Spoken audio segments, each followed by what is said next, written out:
नमस्कार, आप देख रहे हैं 4 PM राजस्थान और मैं हूं आपके साथ अनन्या मिश्रा। राजस्थान में उपचुनाव होने वाले हैं। राजस्थान का चुनाव हरियाणा चुनाव से जोड़ा जा रहा था। जैसे नतीजे हरियाणा में आएंगे, राजस्थान में कांग्रेस का वैसा ही माहौल बनेगा। राजस्थान का चुनाव कहीं ना कहीं हरियाणा के चुनाव नतीजों पर डिपेंड था। राजस्थान से बीजेपी और कांग्रेस के सभी बड़े नेताओं को चुनाव में लगाया गया था, लेकिन चुनाव परिणाम ने कांग्रेस के माथे चिंता की लकीर ला दी, क्योंकि हरियाणा चुनाव में अगर परिणाम बीजेपी के पक्ष में आता तो बीजेपी यहां डाउनफॉल पर होती, लेकिन अब कांग्रेस के लिए ये चुनाव बहुत ही चुनौतीपूर्ण होंगे। दरअसल कांग्रेस ने हरियाणा चुनाव की कमान राजस्थान के पूर्व मुख्यमंत्री और कांग्रेस के वरिष्ठ नेता अशोक गहलोत को दे रखी थी। अशोक गहलोत को कांग्रेस ने पर्यवेक्षक बनाकर पूरे चुनाव की कमान सौंपी थी। दरअसल अशोक गहलोत कांग्रेस के वरिष्ठ नेताओं में से एक हैं। चुनाव की रणनीतियों को तय करने के लिए माहिर माने जाते हैं, इसीलिए कांग्रेस के इनके अनुभवों का फायदा उठाते हुए इन्हें बड़ी जिम्मेदारी दी थी। लेकिन नतीजों ने कांग्रेस की उम्मीदों पर पानी फेर दिया। इतना ही नहीं, अब कांग्रेस के लिए राजस्थान का उपचुनाव भी खतरे में पड़ता दिखाई दे रहा है। हालांकि पत्रकारों के सवाल पर अशोक गहलोत ने कहा कि हरियाणा के चुनाव नतीजे राजस्थान के उपचुनाव पर असर नहीं डाल पाएंगे, लेकिन नतीजों के बाद कांग्रेस का कॉन्फिडेंस तो कम हुआ है, इसमें कोई दो राय नहीं है। बीजेपी इसका पूरा फायदा उठाएगी। हरियाणा विधानसभा चुनाव के नतीजों के बाद कांग्रेस पार्टी लगातार आकलन में जुटी हुई है, क्योंकि पार्टी नेताओं का कहना है कि हरियाणा के नतीजे उम्मीद के मुताबिक नहीं आए हैं। इसी कड़ी में हरियाणा विधानसभा चुनावों के लिए सीनियर ऑब्जर्वर बनाए गए पूर्व सीएम अशोक गहलोत ने कहा है कि यह परिणाम चौंकाने वाले हैं, इसीलिए इसकी तह में जाना जरूरी है। दरअसल हरियाणा चुनाव नतीजों पर कांग्रेस पार्टी की समीक्षा बैठक पर राजस्थान के पूर्व सीएम अशोक गहलोत ने कहा कि नतीजों का पोस्टमार्टम हो रहा है। कल एक बैठक हुई जिसमें राहुल गांधी और मल्लिकार्जुन खड़गे ने तय किया कि एक कमेटी बनाई जाएगी जो हमारे सभी उम्मीदवार जीतने वाले हैं और हारने वाले हैं दोनों, और राज्य के सभी नेताओं से गहराई से विचार करेंगे और आकलन करेंगे कि हरियाणा में वास्तव में क्या हुआ।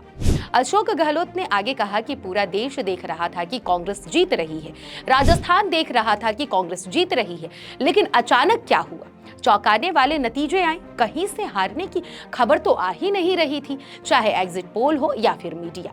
यह परिणाम चौंकाने वाले थे, इसीलिए इसकी तह में जाना जरूरी है। पूर्व सीएम ने कहा कि कहा जा रहा है कि वहां गुटबाजी थी, वे अति आत्मविश्वास में थे, जातिगत समीकरण बदल गए। ये बातें कही जाती रहती हैं, लेकिन हमने पहली बार ऐसी स्थिति देखी है कि नतीजे पलट गए। गहलोत ने आगे कहा कि हमने सभी मुद्दों पर चर्चा की कि आखिर हार किस वजह से हुई। गुटबाजी की वजह से हारे, हुड्डा बनाम शैलजा की वजह से, दलित वोट के जाने से हारे, ईवीएम की वजह से या किसी और कारण से हम हारे, ये पता लगाया जा रहा है। उन्होंने आगे कहा कि ईवीएम मशीन को लेकर हमने चुनाव आयोग में शिकायत की है। पहली बार हम चुनाव में देख रहे हैं कि इस प्रकार के हालात बनते हैं और परिणाम पलट जाते हैं। बल्कि कई भाजपा नेता भी कह रहे थे कि कांग्रेस जीत रही है।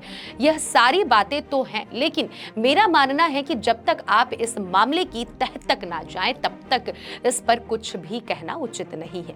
राजस्थान में होने वाले उपचुनावों पर पूर्व सीएम अशोक गहलोत ने कहा कि मुझे लगता है कि हम उपचुनाव जीतेंगे, क्योंकि हमारी सरकार की योजनाओं को देश भर के राज्य अपना रहे हैं। चाहे 25 लाख का बीमा हो, ओपीएस हो, फ्री बिजली हो, सोशल सिक्योरिटी के लिए पेंशन हो, शहरी रोजगार हो, 30,000 छात्राओं का फ्री कोचिंग हो, विदेश में फ्री एजुकेशन हो, ऐसी कई काम है जिनकी गिनती ही नहीं है। उन्होंने आगे कहा कि अब आने वाले समय में क्या स्थिति बनती है यह तो समय ही बताएगा, लेकिन मुझे लगता है कि बीजेपी सोचती है कि हरियाणा के बाद वह फिर से सक्रिय हो गई है, तो ऐसा नहीं है।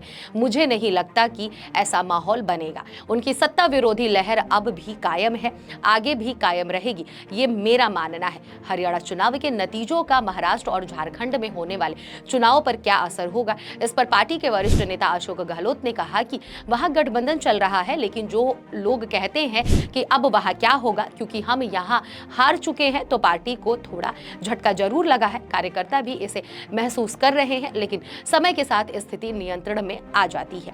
हरियाणा में स्थिति अलग थी, महाराष्ट्र में स्थिति अलग है। वहां शासन प्रशासन कैसा है, वहां मुद्दे क्या हैं, वहां जनता की भावनाएं क्या हैं, यह सब अलग अलग है। इसीलिए मुझे लगता है कि इन नतीजों का वहां ज्यादा असर नहीं होगा।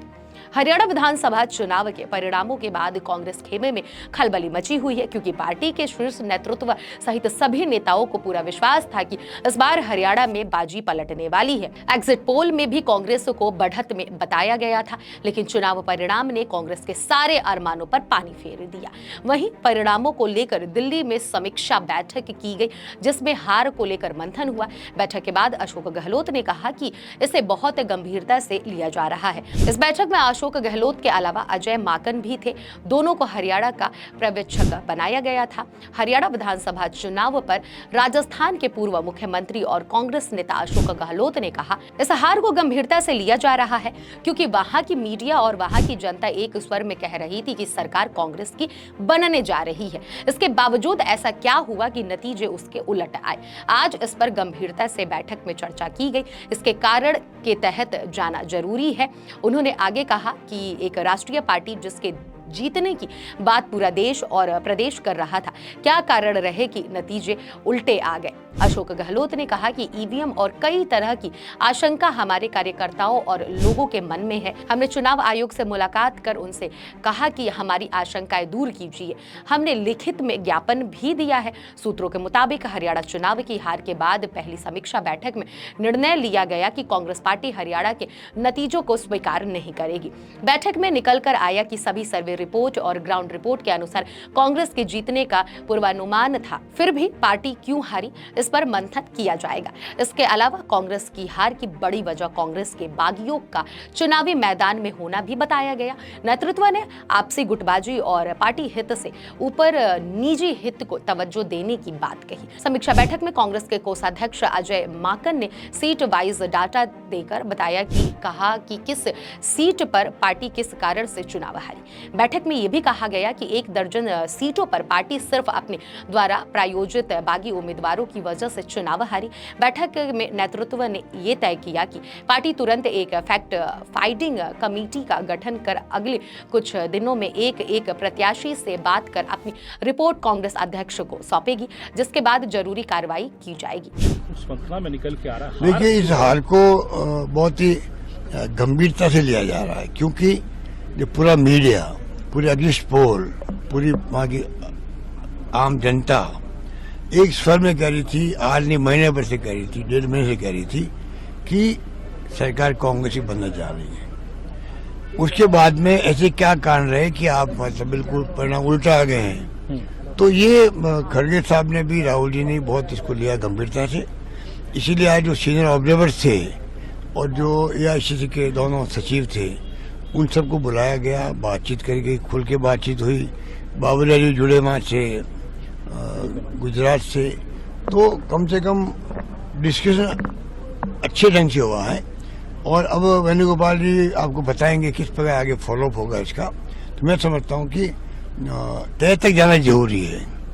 एक नेशनल पार्टी जो कि जीतने के लिए हमारे कार्यकर्ता नहीं कहते बल्कि पूरा देश कह रहा था, पूरा प्रदेश कह रहा था, प्रदेशवासी कह रहे थे, तो क्या कारण होगा अचानक कि परिणाम उल्टे आ गए। तो कई तरह की आशंकाएं हमारे कार्यकर्ताओं के दिलो दिमाग के अंदर छाई हुई है, आम लोगों के भी दिमाग छाई हुई है, चाहे EVM हो, चाहे कैसी भी स्थिति बनी हो। तो जिस प्रकार से कल इलेक्शन कमीशन ऑफ इंडिया में गए हम लोग, वहाँ जाके बातचीत भी करी, भाई ये हमारे आशंकाएं हैं, इसको आप दूर कीजिएगा। उनकी ड्यूटी को दूर करेंगे, वो हमने लिखित में ज्ञापन दिया है। ऐसे ही तमाम राजनीतिक खबरों को देखने के लिए देखते रहिए 4 PM राजस्थान। धन्यवाद।